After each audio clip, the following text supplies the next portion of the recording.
सत्य, ठळक व निर्भीड सक्षम न्यूज. जतसह परिसरातील बातम्या पाहण्यासाठी सक्षम न्यूजला सबस्क्राईब करा. जत नगर परिषदेची पहिली सभा होती, विशेष सभा होती. त्यात अजेंड्यावर उपनगराध्यक्ष व स्वीकृत अशा दोन्ही निवडीची फक्त सभा होती. त्यात भाजपला एक स्वीकृत आणि काँग्रेसला एक स्वीकृत असल्यामुळे दोघांकडनं स्वीकृत होणे अपेक्षित होतं. उपनगर निवडीसाठी गटनेते भूपेंद्र कांबळे यांनी काँग्रेसकडून अर्ज दाखल केला होता आणि भाजपकडून विक्रम ताड यांचा एकमेव अर्ज आला होता.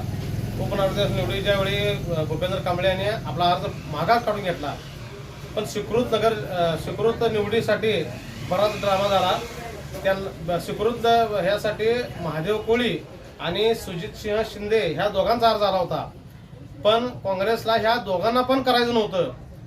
त्यामुळं त्यांनी गटनेत्यांनी स्थगितीचं पत्र आणलं होतं की बाबा आम्हाला स्थगिती द्या, पुढच्या मिटिंगला आम्ही आमचा स्वीकृत नगरसेवक निवडू म्हणून त्यांनी स्थगितीचं पत्र आणलं होतं. पण नियम सांगतो की या मिटिंगला निवडी होणे हे आवश्यक होते.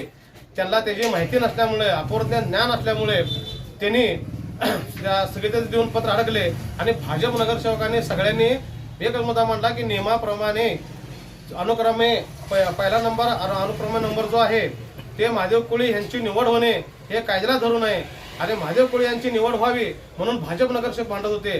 तर आम्हाला स्थगिती मिळावी, आम्ही दुसरा उमेदवार करणार आहे म्हणून काँग्रेस भांडत होती.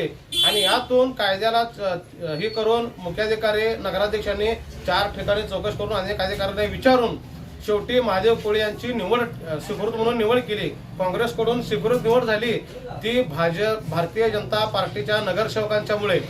त्यामुळे जत शहरात कोळी समाजात उत्साहाचं वातावरण आहे.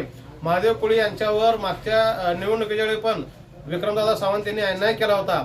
विक्रमदादा सावंत यांनी स्वतःच्या मुलाला उमेदवारी देण्यासाठी महादेव कोळी यांचा हक्काचा वाढ असलेला प्रभाग क्रमांक 3 मधून त्यांची उचलबांगडी करून प्रभाग क्रमांक 2 मध्ये त्यांना पाठवलं होतं. त्यामुळे महादेव कोळी यांचा त्यांचा पराभव झाला आणि स्वीकृतीच्या वेळी पण तोच किस्सा गिरवण्यासाठी, घराणेशाही जीवन ठेवण्यासाठी त्यांनी महादेव कोळी यांचा पत्ता कट करायला ठरवलं होतं. पण भारतीय जनता पार्टीच्या नगरसेवकांनी ते हाणून पाडला व महादेव कोळी समाजाला न्याय देण्याचा प्रयत्न केला